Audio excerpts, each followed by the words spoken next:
Buenas tardes. Donc, politique et violence.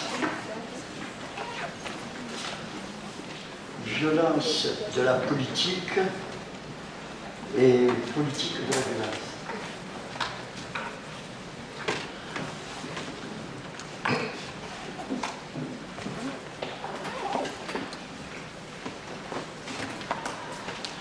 Pour aborder cette cinquième rencontre, je reprendrai l'interrogation qui a traversé ma première conférence. Quel est le destin de la violence maldite des origines et de son reste incurable?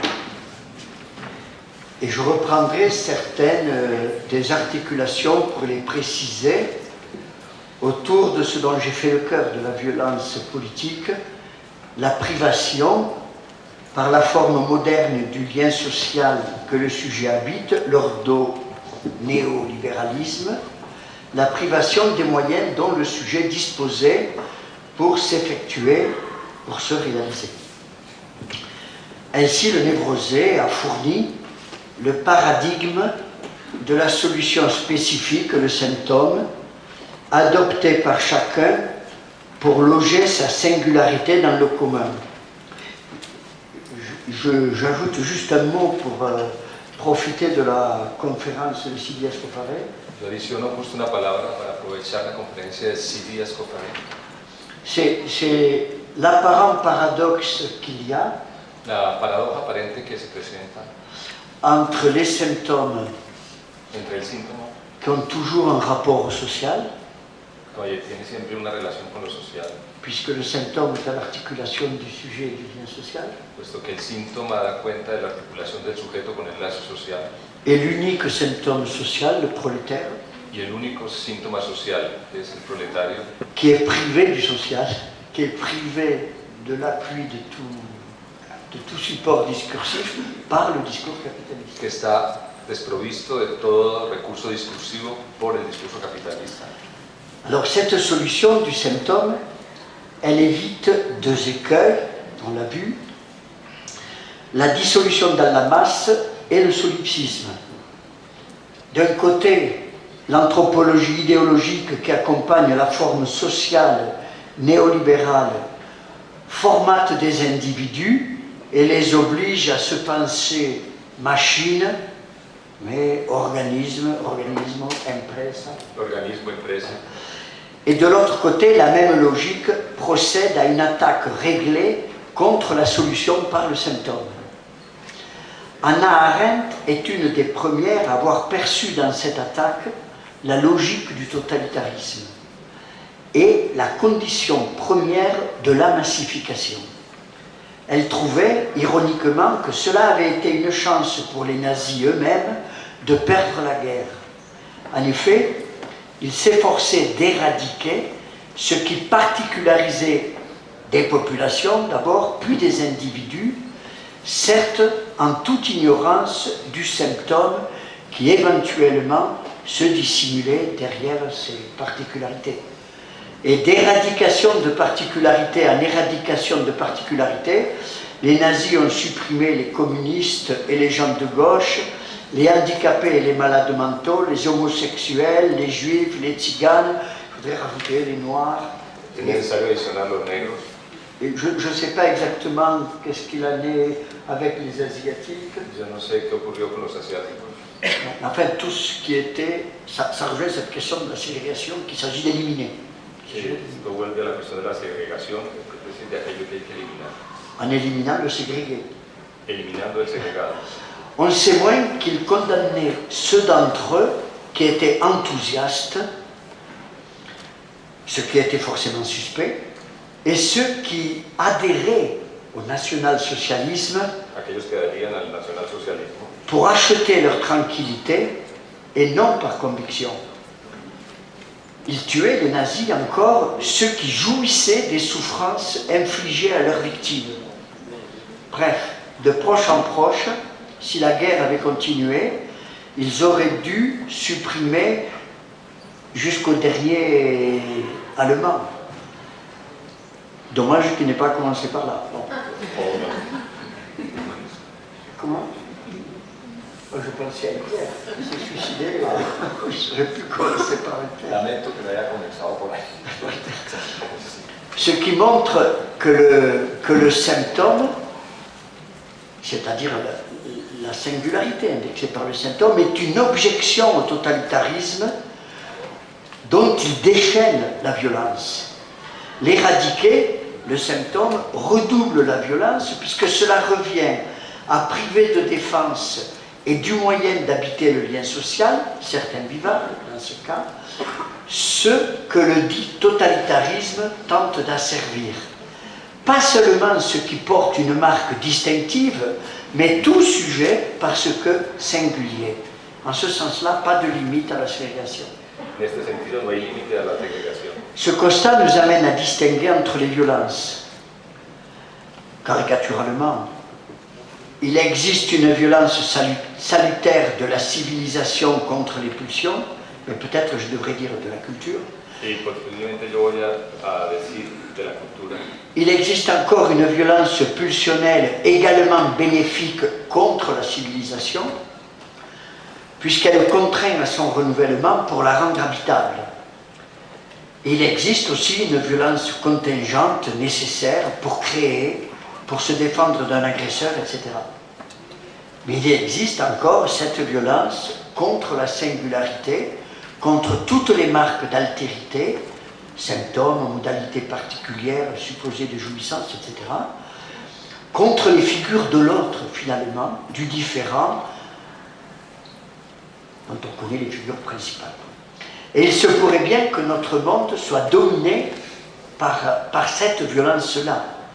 Or, un système qui vise ainsi à détruire les singularités est non seulement violent, mais criminel, tout simplement criminel. Alors, la haine de la civilisation est civilisation de la haine. Derrière ce sous-titre, en arrière-plan de ce sous-titre, je m'interroge. Est-ce qu'on aurait pu substituer politique à civilisation et écrire haine de la politique et politique de la haine? Ce ne serait pas une originalité si l'on songe à l'ouvrage de Jacques Rancière, La haine de la démocratie. Sans reprendre son analyse, il convient de rappeler que la démocratie est le régime, déjà chez les Grecs anciens, de ceux qui n'ont aucun titre à gouverner, ni l'argent, ni le pouvoir, ni l'intelligence, ni la force, ni la religion, ni la renommée, mais également aucun titre à être gouverné. La démocratie n'est, en ce sens, ni une forme d'État, ni de gouvernement. Et c'est pour échapper à l'anarchie qui résulterait de la seule démocratie que s'invente l'État. La démocratie est le mouvement nécessaire par lequel le peuple défend ses espaces de liberté contre l'État qui, de structure, les conteste et contre la dictature de la majorité. Parler d'État démocratique, c'est un oxymore. Tel est ce qui amène Rancière au constat selon lequel un gouvernement est nécessairement oligarchique. Une minorité dirige la majorité. La démocratie intervient comme un principe, entre guillemets, au-dessus de l'État et comme des pratiques en dessous de l'État. La démocratie est à la fois le principe d'égalité nécessaire entre les humains, au-dessus de l'État, et à la fois la pratique de contestation du statu quo imposé par le gouvernement. Donc, elle est après l'État, sous l'État. C'est donc par erreur que l'on qualifie cette contestation de haine de la démocratie, à moins que cela ne vise à réduire le mot démocratie à un élément de langage idéologique désactivé que l'on aurait alors bien raison de contester. Rancière va jusqu'à avancer que les mots de civilisation qu'on attribue à cette contestation démocratique et dont on fait des manifestations de haine, l'atomisation de la société, la montée de l'individualisme, le populisme, sont au contraire des preuves de la vitalité de la démocratie. de la vitalidad de la democracia. Évidemment, ça suppose de traiter. Evidentemente, esto supone que sea tratada, Ces manifestations. que sean tratadas estas manifestaciones. La violence est donc intrinsèque à la politique. Est-ce que ce n'est pas suffisant pour soutenir que la psychanalyse soutient l'existence du sujet et du lien social, et elle soutient la théorie du sujet et la théorie du lien social dont la démocratie a besoin. Avec en prime, à élucider ce qu'elle soutient, ce sont les questions qui sont les nôtres dans ce séminaire et qui concernent la violence, le malaise, le pouvoir, la ségrégation, etc. En contrepoint de ce constat, je rappellerai 3 références, les 2 premières de Freud, la 3e de Lacan. Elles étayent ces syntagmes, ces citations, de haine de la politique et politique de la haine, et celles de Freud sont extraites respectivement de L'avenir d'une illusion en 1927 et de Malaise de la culture en 1929. Alors, dans L'avenir En el futuro, d'une illusion, en el porvenir de una ilusión, Freud indique que culture et civilisation Freud indica que cultura y civilización fournissent aux hommes à la fois les moyens de s'élever au-dessus de la condition animale le dan a los hombres las condiciones para ponerse por encima de la condición animal, superar la condición animal, pour leur satisfaction para su satisfacción et de régler les rapports entre eux. y regular las relaciones entre ellos. Mais l'humain ne supporte pas la répression de ces pulsions, Pero lo humano no soporta la represión de estas pulsiones, de sorte qu'il se comporte en ennemi de la culture. de tal manera que él se comporta como enemigo de la cultura. Alors moi j'ai écrit ennemi de la civilisation, mais il y a vraiment une question là. Yo he llamado esto un mito de la civilización, pero hay ahí una cuestión, una pregunta. Bon, contre lequel, alors il se comporte en ennemi de la culture, disons, et la culture doit se défendre de cet ennemi. Él se convierte en un enemigo en la cultura y la cultura debe de defenderse de este enemigo. D'autant qu'il se retourne contre la culture et la civilisation, d'autant qu'il peut retourner contre la culture De tal manera que él puede comportarse o operar contra la cultura, mais je crois que c'est mieux dit là, contre la civilisation, pero es mejor decir contra la civilización, les moyens scientifiques et techniques que la culture lui a offerts. Il peut retourner contre... él puede ir contra los medios científicos. Non, non, il retourne contre la civilisation, Él hace operar contra la civilización les moyens scientifiques et techniques los medios científicos y técnicos que la culture lui a offerts. que la cultura le ofrece. Dans Malaise dans la culture, cette fois, à présent, En malestar en la civilización. Freud indique qu'une protestation peut En être... malestar en la cultura, perdón. J'ai la culture. Freud indique qu'une protestation peut être légitime Freud señala que una oposición puede ser legítima parce si elle défend la liberté et si elle conduit à un progrès, si esta protesta defiende la libertad y lleva a un progreso, mais elle peut aussi relever, pero ella también puede être attribuée, elle peut être attribuée pero ella también puede ser atribuida à un reste de l'individualisme indompté. a un resto del individualismo amaestrado. Indompté, non pas dompté, maîtrisé, ce reste sauvage. Todo lo contrario que yo digo. Elle peut, la protestation, relever d'un individualisme indompté. Eso. Non dompté. El individualismo puede dar cuenta de... Il n'a pas été domestiqué. No, la protesta puede estar atribuida La protesta puede ser atribuida al riesgo de un individualismo, dell'individualismo salvaje. sí. Puede ser atribuida a un individualismo que no ha sido dominado, que no ha sido... Il est impossible, dit Es Freud, imposible, dice Freud, d'amener l'homme par quelque moyen que ce soit, es imposible llevar al hombre por no importa qué medio, de l'amener à troquer sa nature llevarlo a cambiar su naturaleza contre la nature d'un termite. contra la naturaleza de una termita. Comment équilibrer ces deux tendances inconciliables, ¿Cómo equilibrar estas dos tendencias que son inconciliables? extraites du séminaire 1? Extraída del seminario 1, Lacan note en effet, Lacan señala en efecto non, c'est pas la peine, c'est écrit,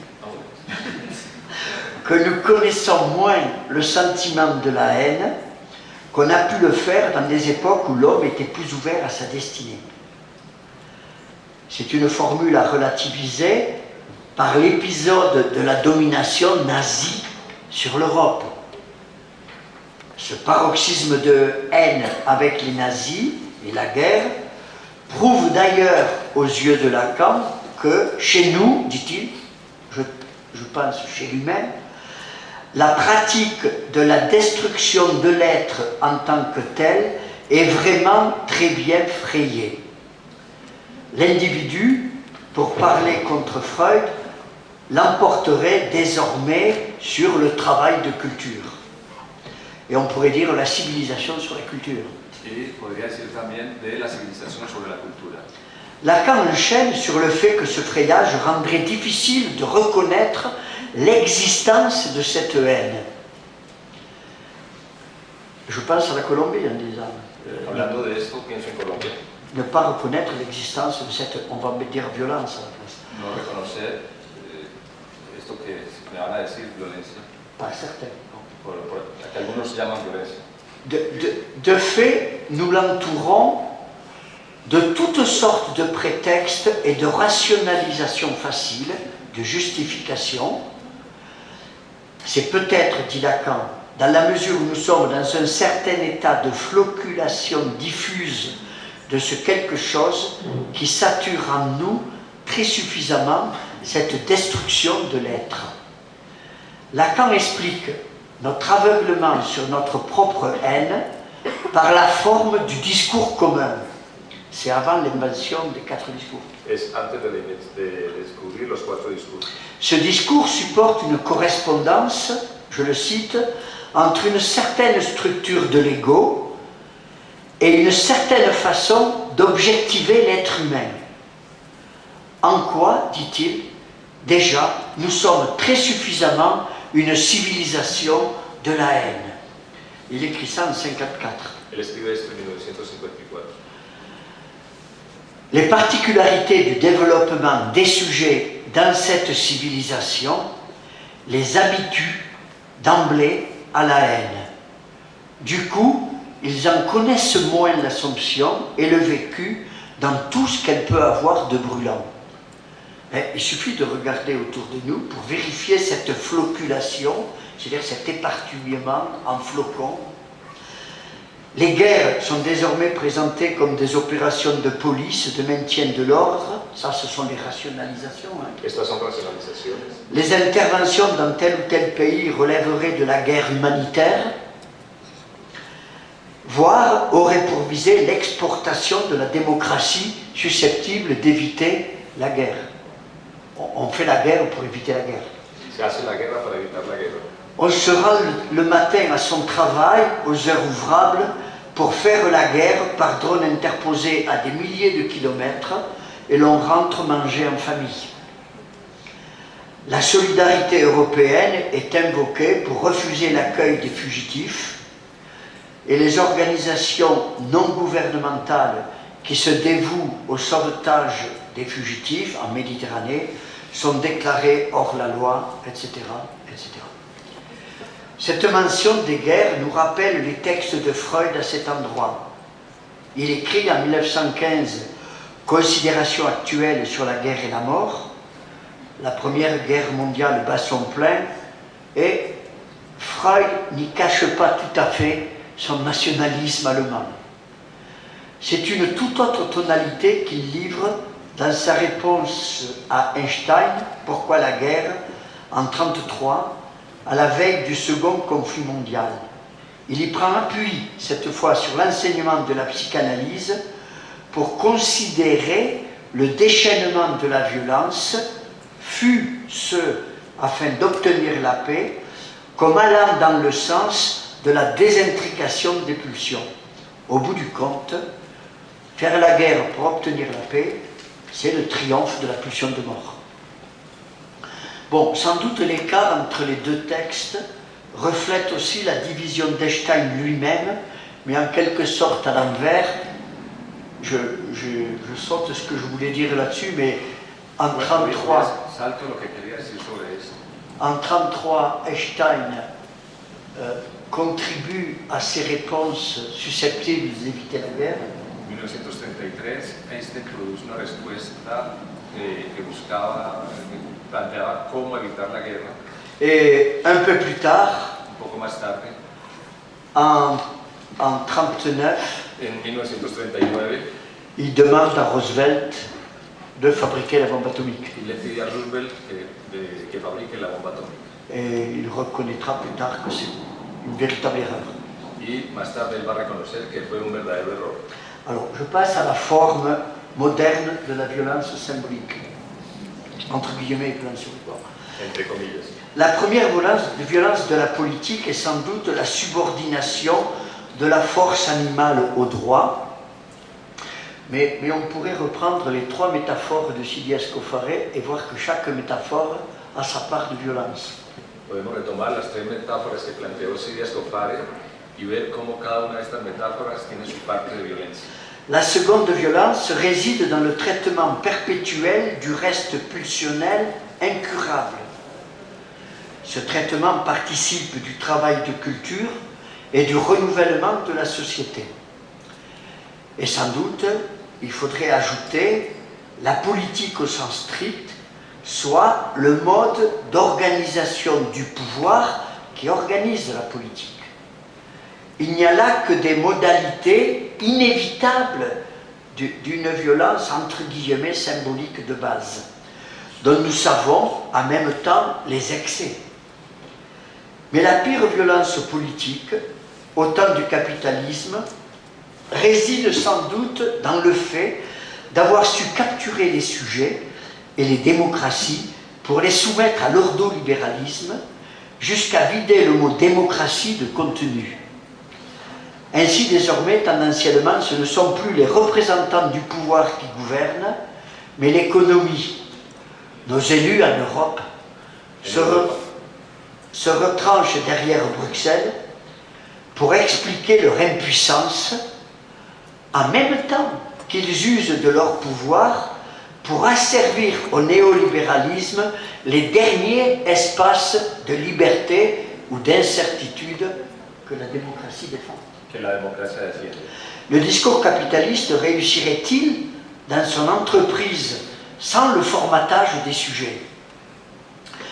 Tout se passe comme s'il s'accompagnait d'une idéologie anthropologique avec laquelle il imposait à chacun qui y consentait de se penser. Et de fait, chacun semble convaincu que sa valeur est chacun qui se laisse suggestionner par ça. Cada uno, el que se deja sugestionar por esto, semble convaincu que sa valeur est équivalente à son propre pesant d'or, à son propre poids d'or ou de dollars, à ce qu'il gagne, à son utilité.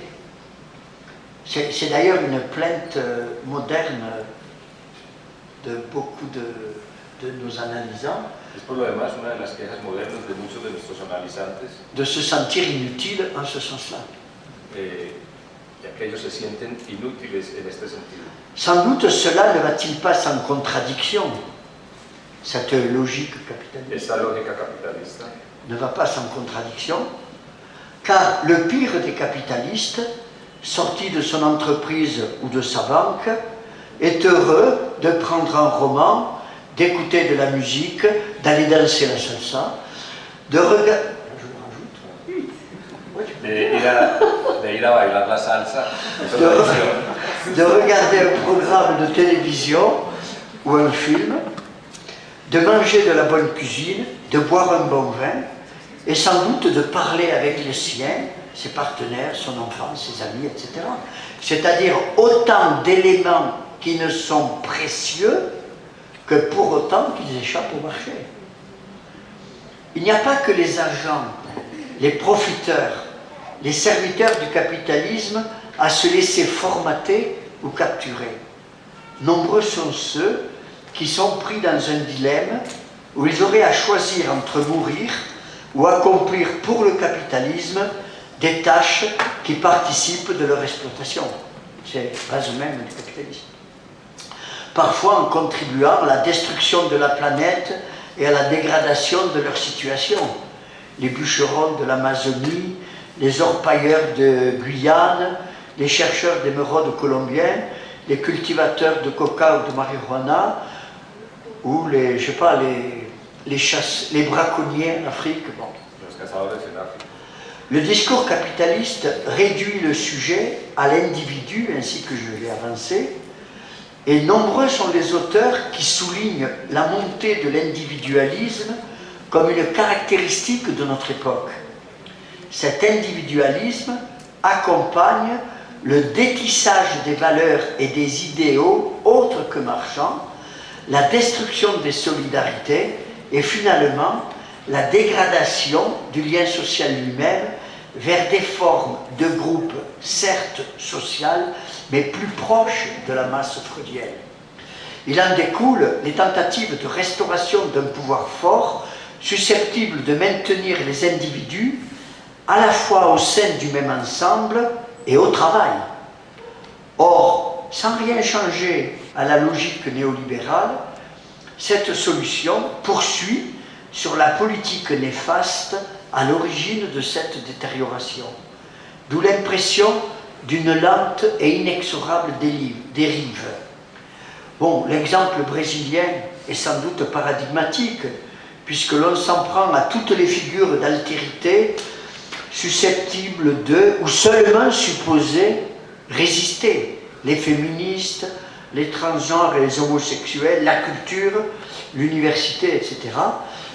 Alors, sans parler du nombre d'homicides comme symptôme de cette dégradation. Como síntoma de esta degradación. Bon, 67 000 en 2017, un toutes les 7 heures. C'est-à-dire que depuis ce matin, il y en a eu quelques-uns. Qui classe le Brésil parmi les 10 pays les plus violents en 2018, devant la Colombie.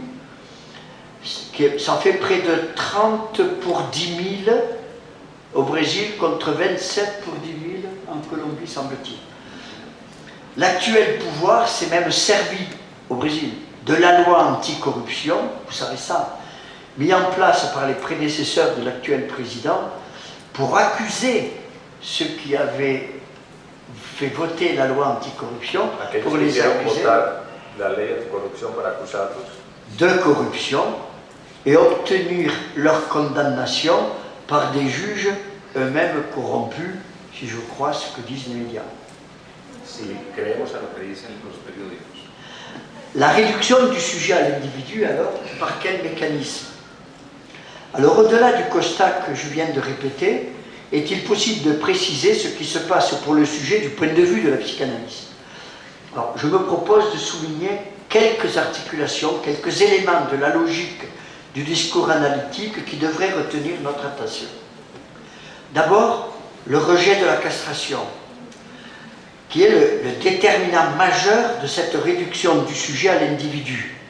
Le rejet de la castration par le discours capitaliste, dit Lacan. Ce rejet se lit en clair dans la promesse et l'impératif de jouissance, dans le rabattement du désir sur un besoin étanchable sur le marché, bon, etc.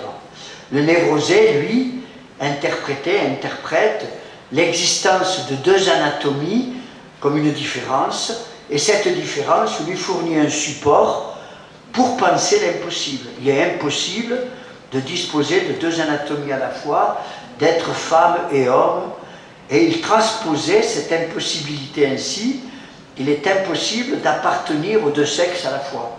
Cette opération par laquelle il symbolise un impossible est dite castration. Et le phallus est le signifiant de cette différence. Y el palo es el significante de esta diferencia. Symboliser perte et manque qui fournissent la raison du désir à partir de la différence des sexes. Et donc elle permet à Freud de repérer dans le phallus, et non dans le pénis, le signifiant de cette différence. À partir de là, les sujets de la castration s'orientent, quelle que soit leur anatomie, vers un sexe. Les uns optent pour le... J'ai presque envie de dire l'imparfait. De mettre l'imparfait au lieu de dire... Yo tengo casi deseo de colocar allí el imperfecto. Au lieu de dire les uns optent, En vez de decir la gente opta, dire les uns optaient, optaban. sí. Los unos optan, o no, los unos optaban.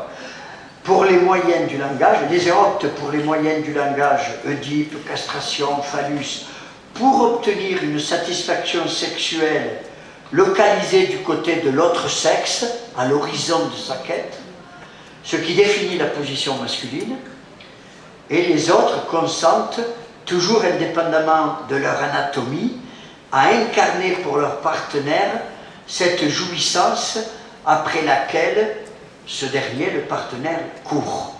Ce qui définit alors la position féminine, ce qui a amené Lacan à parler un moment de race de discours. Llevó a Lacan en cierto momento a hablar de raza de los discursos.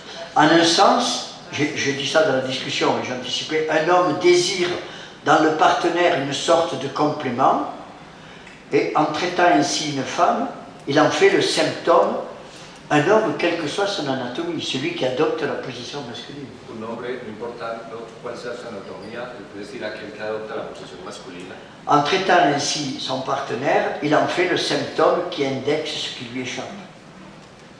Sa condescendance pour celle-ci vire au ravage, une violence, quand il veut être tout pour elle, puisqu'elle localise son mépassant. Tout l'homme, mépassant une femme. Et parfois la violence physique est alors au rendez-vous.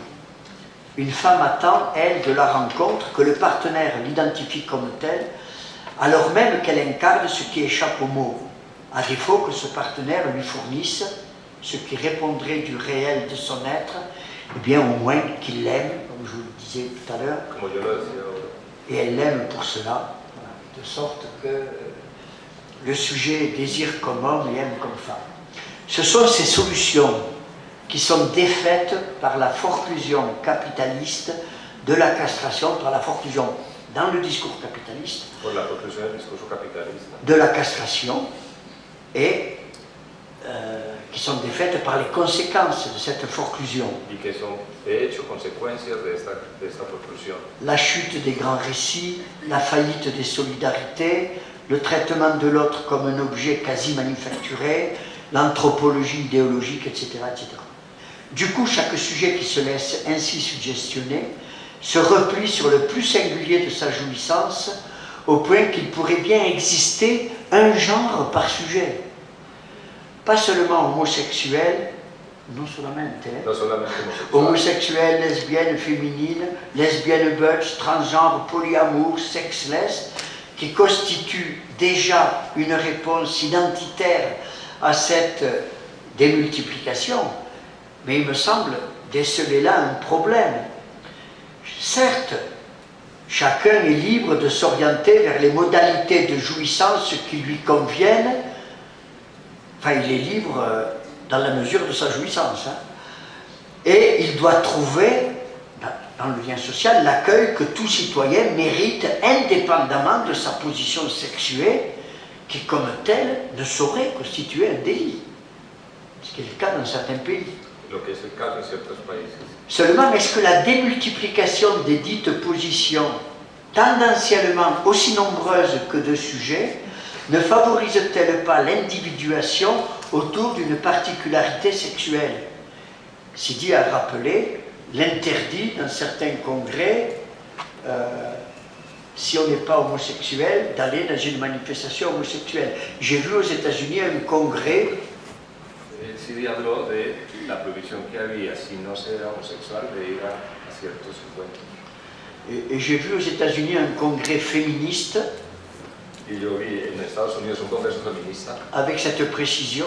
Con esta precisión. Réservé aux vraies femmes. reservado a las verdaderas mujeres, pas aux transgenres, etc.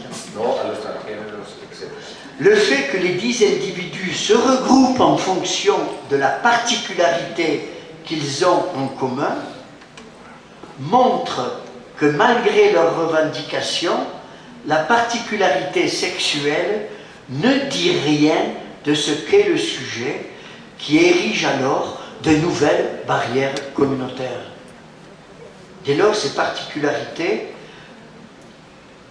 loin de soutenir la résistance des sujets, enfin, elles soutiennent la résistance des En sujets, efecto, sostiene la resistencia del sujeto.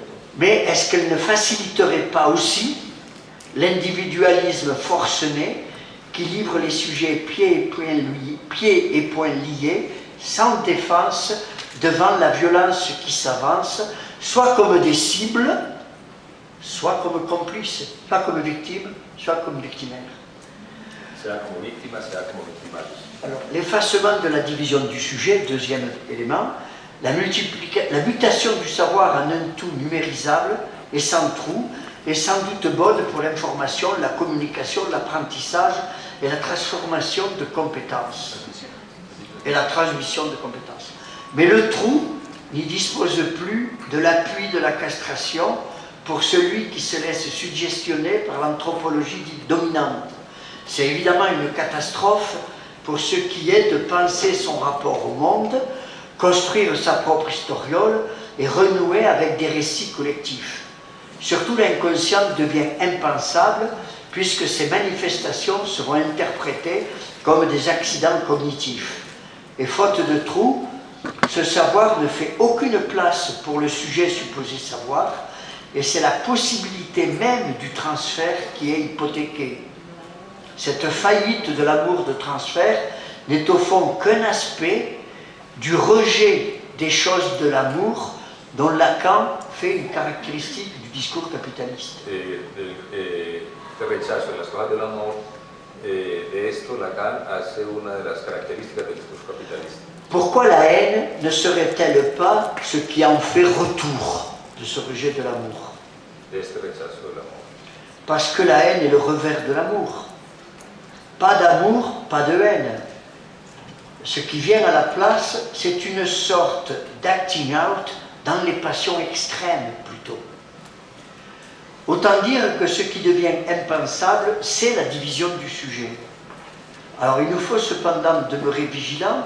Dire que la division est impensable ne signifie pas que le sujet n'est pas divisé. Mais la mutation du savoir, le rejet de la castration et des choses de l'amour, l'anthropologie dominante, les caractéristiques du lien social contemporain, le politiquement correct, détournent le sujet de penser sa division. Je parle toujours du sujet qui accepte la suggestion capitaliste et qui interprète en conséquence une manifestation symptomatique qui pourtant ne manque pas de se produire. L'angoisse est lue comme une dépression, un état de stress, un burn-out. C'est un effacement décisif, car de fait, ainsi que l'indique Lacan, il existe deux voies vers le réel. La science, pour ce qui est d'approcher le réel de la physique, et l'angoisse, pour ce qui est d'approcher du réel du sujet. Or, la psychanalyse, si elle s'efforce d'être digne de la science, emprunte la voie de la science, la voie de l'angoisse. Là est la violence contre le sujet, de lui fermer cette voie. Si la psychanalyse est le retour dans le réel de la castration et du sujet, que discours capitaliste et science rejettent ou tentent de rejeter, que revient-il aujourd'hui dans le réel qui renouvellerait la psychanalyse ou qu'elle devrait accueillir et qui la refonderait de fait? C'est ce qu'on essaie de chercher aujourd'hui. Hein. Es lo que intentamos encontrar hoy. Je me contenterai de deux remarques. La première porte sur la sorte de clivage que nous rencontrons autour de nous. Les sujets, les individus, peuvent bien voir des manifestations de l'inconscient, ils ne les reconnaissent ni comme telles et encore moins comme leurs, mais plutôt comme des objets, comme des aspects objectifs, des caractéristiques de leur personnalité. De sorte que l'on peut dire que le clivage caractérise ce sujet moderne, ce qui ferait d'ailleurs du schizophrène une sorte de paradigme. Il faudrait s'intéresser à cet aspect. Es necesario interesarse en eso. La seconde remarque porte sur la démultiplication des psychotiques qui se présentent chez les psychanalystes. Alors, en tout cas, dans mon expérience et de celle de quelques collègues avec qui je peux parler. Esa es mi experiencia y de algunos colegas sobre los cuales yo puedo hablar. Sont-ils plus nombreux qu'avant? Pas sûr. Il y a sans doute l'effet de la fermeture des lits d'hôpitaux en Europe, mais ils sont surtout plus visibles dans ce monde sans castration, aux conséquences de quoi on aurait pu penser que les psychotiques étaient prémunis du fait même de la forclusion du nom du Père. Pourquoi les voyait-on moins jusque-là? Ne peut-on penser parce que soit chacun avait réussi son bricolage de psychotiques pour habiter le commun, ou bien chacun a réussi à trouver un abri institutionnel, mais surtout, je crois, parce que les névrosés faisaient lien social pour eux. C'est ainsi que je transpose une remarque de Lacan, selon laquelle si un quatrième sujet se rajoute à 3 paranoïaques, le nouage est forcément névrotique. Il ne s'agit pas qu'ils s'additionnent, il s'agit qu'ils fassent lien avec eux. No se trata que se suben, sino que establezcan un lazo con ellos. Donc la visibilité des psychotiques ne constitue-t-elle pas un signe de l'échec de ce nouage? Les névrosés ne font plus leur travail? Es decir, se pregunta si el neurótico no hace mal su trabajo. Sans doute faudrait-il noter une autre incidence. Le psychotique entre en maître dans le discours, et si le discours du maître est la politique, nous comprenons pourquoi, lorsque les circonstances le permettent, les paranoïaques s'épanouissent comme dictateurs. Hitler, Staline bien sûr, mais aussi Mao, Pol Pot, Kadhafi et bien d'autres, et je ne me tairai sur la liste. Y me callaré con la lista. La question porte moins sur ce qui permet à ces hommes d'occuper cette place en tant que psychotiques que sur la soumission des névrosés qui les y ont poussés, souvent démocratiquement, Muchas veces democráticamente. pour le pire, ainsi que nous le vérifions. Alors ça vous paraîtra peut-être forcé, mais je mettrai en série l'épisode MeToo, qui voit la dénonciation d'abus sexuels jusque-là passés sous silence, et encore moins en France, la campagne actuelle que j'ai évoquée pour dénoncer les féminicides, pourtant très nombreux, les violences contre les femmes. La violencia contra las mujeres. Ou encore les dénonciations touchant des hommes politiques ou financiers corrompus. Voilà la question. S'agit-il d'une levée du refoulement qui témoignerait de la reconnaissance de l'inconscient, ou au contraire, ce à quoi notre travail semble conduire d'une certaine façon, est-ce qu'on ne devrait pas conclure que l'inconscient s'y étale à ciel ouvert, comme dans la psychose, ou par Articalt? Bon, quelque chose là qu'il faudrait examiner. Es algo que es necesario examinar. Certes et heureusement, cet étalage dénonce la logique prédatrice du discours capitaliste. Mais il est non moins clair que toutes les dénonciations vont dans le sens de loger la jouissance du côté de l'autre. L'expression est problématique si ce qui est retranché du symbolique, castration, chose de l'amour, revient dans le réel. C'est que le réel n'est pas un socle sur lequel viendrait l'imaginaire, la perception, et par-dessus le symbolique, la science, l'interprétation. Le réel suppose toujours d'être noué au symbolique et à l'imaginaire, et pour cela, chaque rond qui matérialise chacune de ces dimensions, c'est quelque chose que j'ai dit dans la discussion, doit être troué. Et le trou mobilise la castration. Dès lors, le réel du sujet est rabattu sur le réel de la science. C'est ça le problème. Ese es el problema. Certes, et nous le voyons aujourd'hui, les inventions du savant inquiètent le savant. Mais le capitaliste le rassure. Continue ton boulot. Continúa tu trabajo. Et les disciplines académiques confirment ce ravalement. Il devient théoriquement impossible de ce point de vue que le sujet se heurte au réel qui le concerne et que ce réel vienne en position d'agent dans le discours. Le sujet ne peut donc pas s'expliquer avec lui. quand on se laisse ainsi suggestionner. Pas d'avènement possible du discours analytique, puisqu'une explication scientifique est toujours disponible. Et dans ces conditions, ainsi que pour le patient de crise, l'homme cervelle fraîche, il ne reste plus au sujet qu'à aller lire sur un menu les mots avec lesquels s'épingle ce qui cherche à se dire. Nous sommes entrés dans un temps, entre guillemets, est-ce que nous ne sommes pas entrés dans un temps d'acting out généralisé? Et est-ce qu'il n'est pas impossible d'envisager les violences de toutes sortes aussi de cette façon? Autrement dit, là, le mot d'ordre, c'est rendez-nous l'inconscient et la psychanalyse. El imperativo es Rendez-nous, oui. Alors, résister.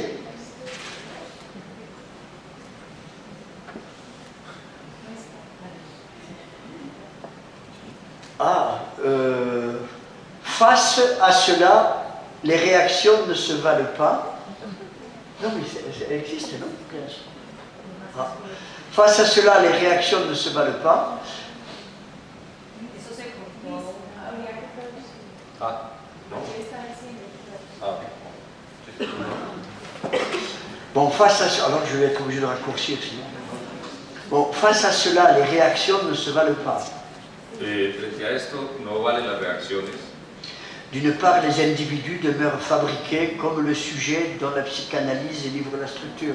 De un lado, los individuos aparecen fabricados como, de la manera como el psicoanálisis da la estructura del sujeto. À ceci près que les sujets sont privés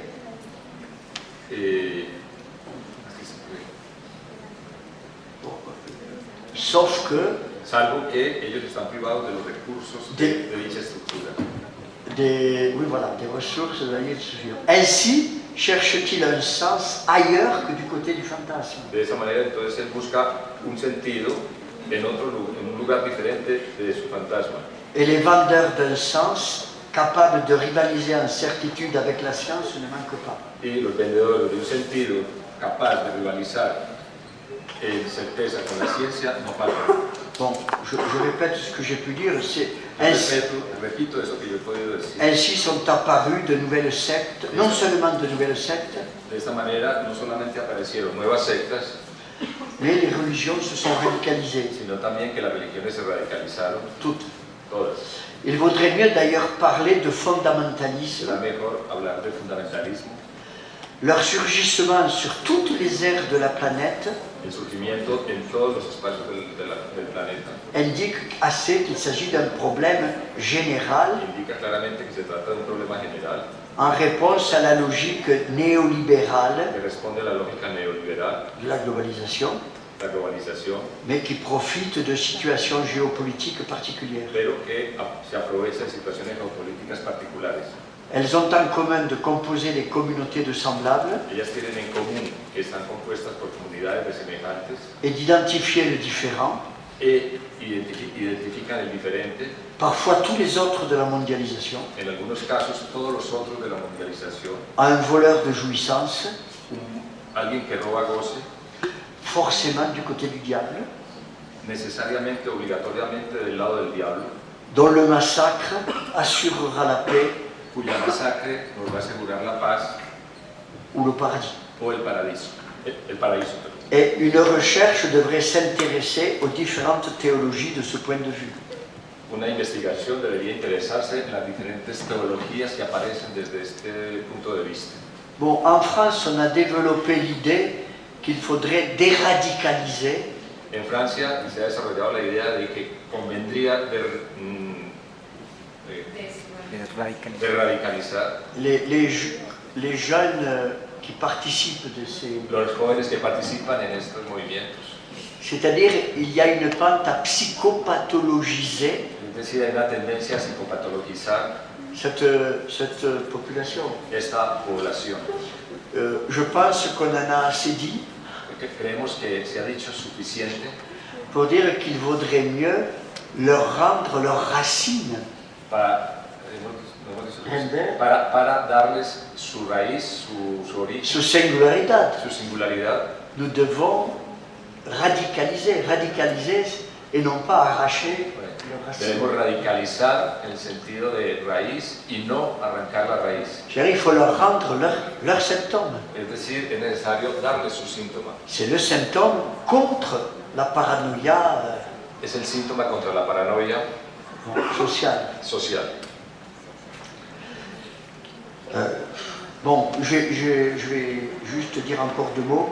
D'une Voy a part, decir aún dos palabras. bon, les violences importantes, elles vont contre la singularité. Las violencias importantes van contra la singularidad. On peut dire qu'on est dans un monde qui fait sienne cette violence de façon dominante. Podemos decir que estamos en un mundo que hace suya esta violencia dominante Et un système qui vise ainsi à détruire les singularités y el sistema que busca de esta manera destruir la singularidad est criminel. es criminal. Michel Lapeyre aimait dire que le capitalisme est un crime contre l'humanité. Michel Lapeyre dijo que el capitalismo era un crimen contra la humanidad. Il a fait plus de morts que tous les totalitarismes réunis. Ustedes pueden reunir todos los totalitarismos y el capitalismo ha hecho más muertos. Alors, la violence des politiques néolibérales suscite donc des réactions de violence, les unes légitimes, les autres non, qui exploitent la situation, et il y a de toutes les façons l'impact sur les subjectivités. Là encore, des violences nécessaires liées à la sublimation, à la maîtrise des pulsions, ou au contraire, violences des pulsions déchaînées, de la soumission à l'impératif surmoïque de jouissance, etc. Bon, voilà le dilemme auquel on est confronté. Este es el dilema al cual estamos confrontados. Alors laissons de côté ce qui devrait être une gestion de la violence qui appelle une politique de répression et de sanction, mais comment traiter politiquement la violence? En visant sa source, en quoi on vérifie que la psychanalyse a bel et bien une dimension politique. Pour retrouver la dimension même du lien social, il convient de sortir la politique de l'économie et de l'économisme, enfin, et de subordonner la seconde, l'économie, à la première, à la politique. En un mot, j'emprunte une formule à Pierre Bruno que j'aurais aimé développer. Ce qu'il faut que nous arrivions à faire chacun, c'est à mettre le capitalisme hors de soi. Merci de votre